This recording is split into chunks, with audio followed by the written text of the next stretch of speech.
Hi there, it's Catherine here from Inky Finger Cat and Artist Trading Coin time. I've got 3 Artist Trading Coins and I have 3 stamped, admittedly that one's not stamped brilliantly but it'll do, heads or faces, because this month on the Artist Trading Coin UK swap group that I run over on Facebook, the theme is let's face it. So I'm going for some faces. I had a little hunt through all the stuff that I'd printed, stamped during the James Sharp Art Weekend. Found 3 of the same face and thought perfect, all different colours obviously, and they're the right size to go on a coin. So I'm putting those to one side because those are obviously going to be at the end, and I need to start by prepping these coins and doing some backgrounds for them. So I thought I'd stick the video on and you can watch me play and experiment and see what I'm going to do. At the moment I haven't really got a clue. I have got some paints already out on the desk, so I'm probably going to use those because I'm lazy and can't be bothered to go and choose any others. So they're dead cheap Do Crafts artist paints, acrylic paints. They're not expensive ones. I don't like using them quite as much as I do things like my paper artsy ones, but they do perfectly well for this sort of playing and experimenting, so I'm sure they'll be fine. So without further ado, I shall stick it into fast forward and have a play. Enjoy.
My camera stopped recording for some reason. So what have I done? I have stamped using these stamps, these alpha stamps, which came in a magazine at some point, onto shrink plastic and then shrunk it down. And I'm using shrink plastic because somebody last month used shrink plastic. I can't remember for the life of me who it was, but it made me go, oh, I've not used shrink plastic for ages. And then I had this idea of using the fabric faces, so then I was like, oh, I've still not used shrink plastic, and I thought, oh, I know what I can do. I can use it to do my sentiment. So it's really good because I've got quite a lot of alphas that are quite large, and I never ever use them, and because they're too big for most of the things I work on, like ATCs or the coins. So it's really nice to be able to use them to do something a bit different. Then I've stuck everything down, so everything's still sort of drying. But I actually think I'm quite close to finished. I'm not sure I want to add anything else. I've kept these very simple, really. What did I do? I painted it black, the coin black in the first place. Then I used this mother of pearl pearlescent paint just to scrape on the back, which gives it sort of a silvery, shimmery look. But I just literally used the card to scrape it. Then I chose 3 different colours of the paints. I'd say primary colours, but obviously green isn't a primary colour. But yellow, red and the green to provide splatters. And then I took a piece of this napkin that I've been, well, using a little bit at a time now since I discovered how fab it is to paint on. But yeah, to create my own paper. And then rather than keeping it to one colour as a monochrome, I actually chose to switch them around. So you've got yellow and green, red and green, yellow and red. So I created that paper. Then I stuck down the faces and then stitched around them when they were dry using the sewing machine, which is very much in all of my work at the moment, especially if I'm using any of these stamped pieces that are from the James Sharp weekend. And then that's it really, apart from sticking on the thing. Oh, I did some splatters of white and some stamping in white, just using sentiment. Oh, a sentiment, a pattern stamp. I also did a bit of heat embossing just again to add a little bit of interest and detail to the background, but it's not really something that's massively going to be seen straight away, but it is something that just adds another layer of interest in the background. But I really do think I'm finished. I don't think I want to add any more. I think I'm quite happy with those. So I need to let them dry anyway, and then I might do the edges in that pearlescent paint. I think I get a sponge out and just sponge the edges in that pearlescent paint and then do the backs. But I'm going to wait until everything's dry before I do that, so I will do that probably off camera at some point before they go into my basket for the swap.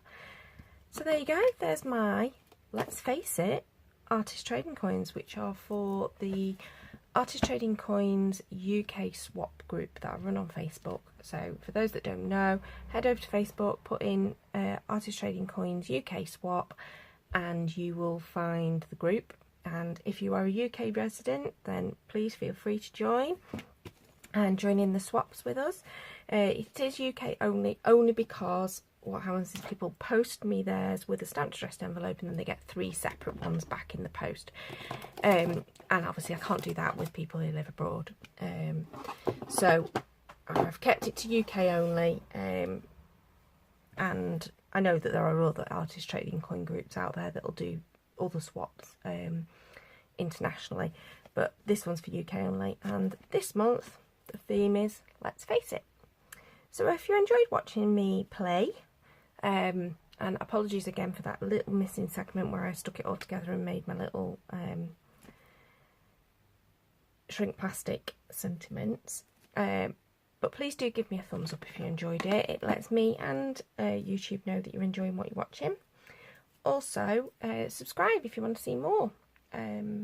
Certainly the last video I think I put up, no, it will have been a couple of videos ago, was using the napkin to do an art journal page, which I really loved. So that was a couple of videos ago. But I do all sorts of stuff, mixed media and clean and simple card making too. So I imagine that probably I'm going to make a couple of cards next time, and they probably won't be mixed media at all, because I'm going to start clearing up all of the stuff that's on my desk, and then it'll be clean, and that usually leads me to doing something more clean and simple. So until next time,